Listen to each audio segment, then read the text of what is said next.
Bienvenue dans cette vidéo de présentation quasi exhaustive de mon sujet de grand oral qui porte sur les intelligences artificielles, plus précisément sur les réseaux de neurones artificiels et la manière qu'ils ont d'apprendre.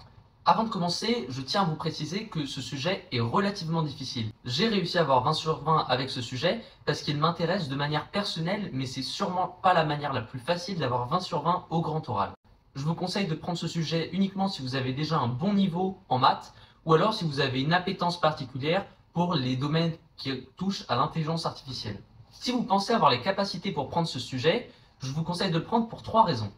Premièrement, parce que mon sujet traite de mathématiques, mais aussi de programmation, qui est une notion majeure que l'on va voir en spé maths en terminale. Deuxièmement, parce que les maths utilisées dans mon sujet sont approfondies, et c'est d'ailleurs la remarque qu'on m'a faite.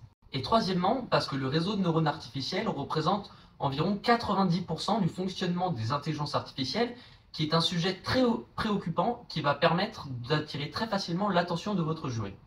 Pour ce grand oral, on va essayer de viser 20 sur 20, et donc on va regarder les critères toujours de la meilleure catégorie. Je vais mettre le tableau ici, et j'ai divisé les critères en 3 catégories. Le premier critère est le sujet que vous allez traiter, c'est-à-dire les 5 premières minutes de votre grand oral. Là, vous allez juste tout simplement présenter ce que vous dites. Le deuxième, c'est la phase des questions. C'est un échange de 10 minutes entre vous et votre jury. Et troisièmement, c'est votre éloquence tout au long de la présentation, que ce soit pendant le sujet ou pendant la phase de questions. Mais alors, comment avoir une bonne note pour chacun de ces 3 critères?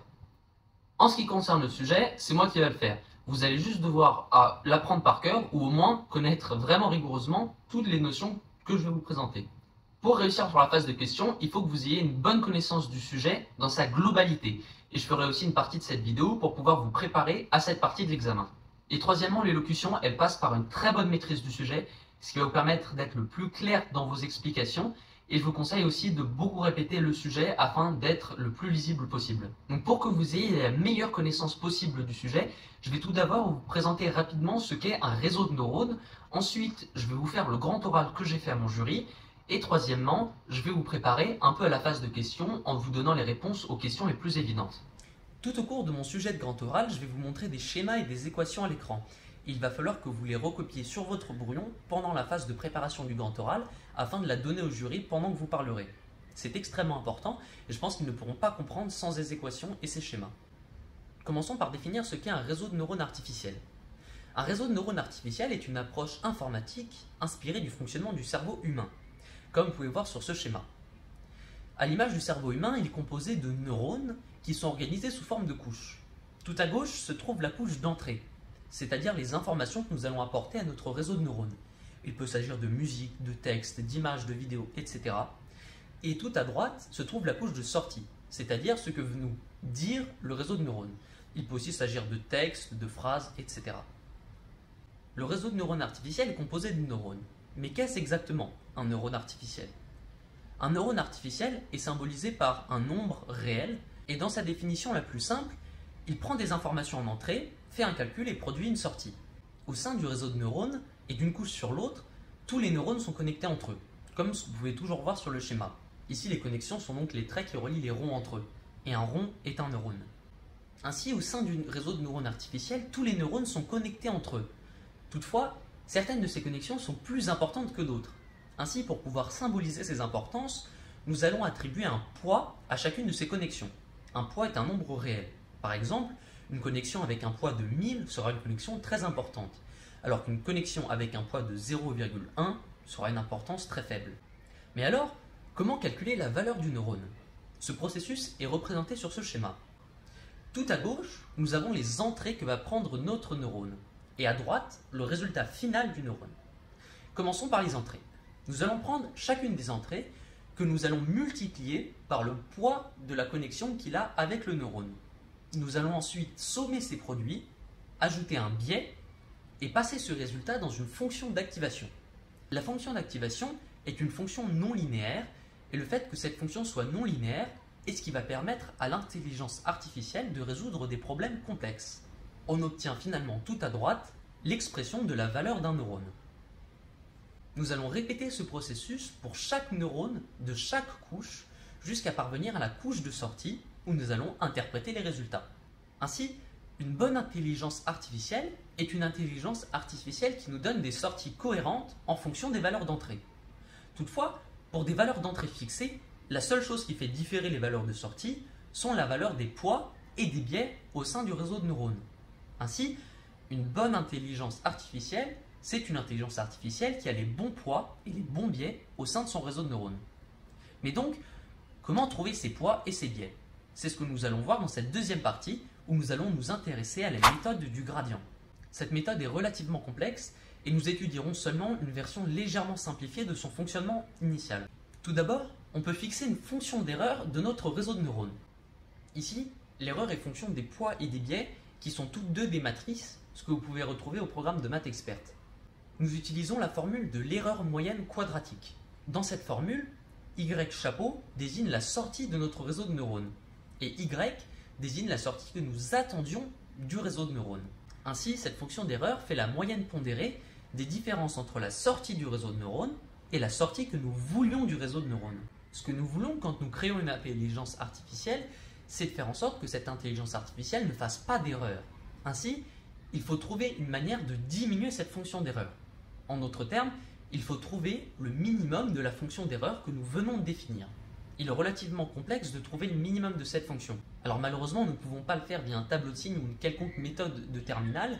Pour pouvoir trouver le minimum, nous allons calculer la dérivée de la fonction d'erreur. Ainsi, nous allons pouvoir savoir comment est-ce qu'elle varie et dans quel sens faire varier les poids et les biais pour diminuer la fonction d'erreur. Comme vous pouvez le voir, cette fonction d'erreur n'est pas comme celle que nous avons l'habitude d'étudier en terminale, puisqu'elle est fonction de deux variables, des poids et des biais du réseau de neurones. Ainsi, pour pouvoir dériver cette fonction d'erreur, nous ne pouvons pas utiliser des dérivés comme ce que nous faisons en terminale, mais nous avons besoin d'utiliser des dérivés partiels, c'est-à-dire des dérivés par rapport à l'une des variables de la fonction. Nous allons faire ce raisonnement pour pouvoir trouver la valeur des bons poids, mais le raisonnement sera exactement le même pour les biais. Commençons par dériver la fonction d'erreur en fonction des poids. On obtient cette formule-là, en utilisant cette formule du programme de terminal. Ainsi, il nous reste tout de même la dérivée partielle de Y chapeau sur Y à calculer. Faisons cela maintenant. Y chapeau est la sortie de notre réseau de neurones, et nous avions obtenu l'expression de cette sortie dans la première étape du sujet de grand oral. Voici l'expression de Y chapeau, et voici l'expression de la dérivée partielle de Y chapeau. Ici, f de x est la fonction d'activation du réseau de neurones, et celle que j'ai choisie est la fonction sigmoïde, dont voici sa dérivée, f' de x est égal à f de x facteur de 1 moins f de x. Ainsi, nous pouvons réécrire la dérivée partielle de y chapeau par rapport à y comme étant égale à ceci. Nous pouvons désormais exprimer la dérivée partielle de l'erreur par rapport au poids à l'aide de la formule que nous venons d'obtenir. Par un raisonnement analogue, nous pouvons déterminer la dérivée partielle de l'erreur par rapport au biais. Nous pouvons obtenir de nouvelles valeurs de la matrice des poids et les matrices des biais.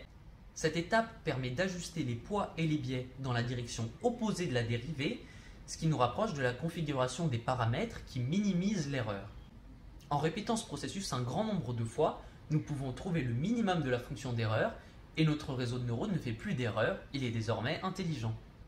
Voilà comment fonctionnent les réseaux de neurones et leur manière d'apprentissage, et cette technologie a de nombreux enjeux dans de domaines très importants tels que la santé et la médecine, la finance, le transport, mais encore l'environnement. C'est un sujet d'actualité très important et qui pose aussi de nombreuses questions sur l'éthique, comme la sécurité de nos données ou encore le respect de notre vie privée, mais aussi au long terme de leur considération vis-à-vis de l'humain.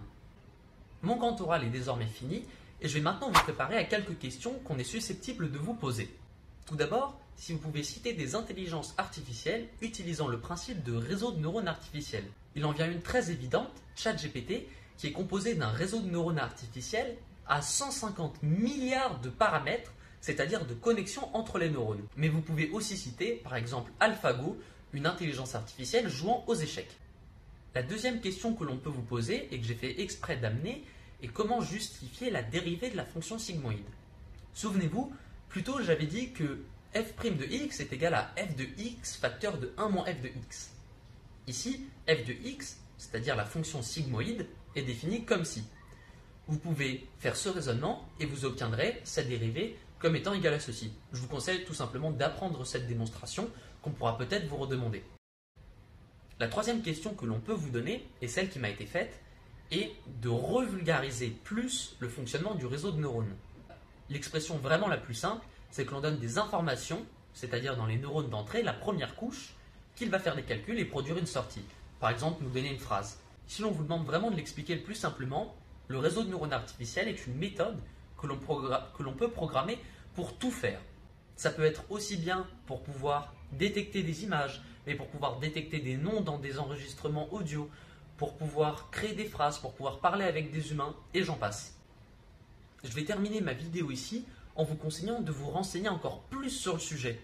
Je vais vous mettre des vidéos en description qui vont vous permettre d'en savoir plus sur le fonctionnement des réseaux de neurones et qui m'ont, moi, aidé pendant que je commençais à apprendre. Et puisque le grand oral juge votre compréhension du sujet, il faut que vous soyez absolument incollable sur tout le fonctionnement des réseaux de neurones artificiels. Et croyez-moi, c'est un sujet assez dense. J'espère que cette vidéo vous a plu et que vous choisirez ce sujet en sujet de grand oral. Je mets mes réseaux en description pour pouvoir me poser des questions sur n'importe quelle partie du sujet qui a été un peu obscure. Merci beaucoup d'avoir suivi la vidéo jusqu'au bout. Et si vous maîtrisez vraiment bien sur le sujet, vous allez avoir 1 sur 1.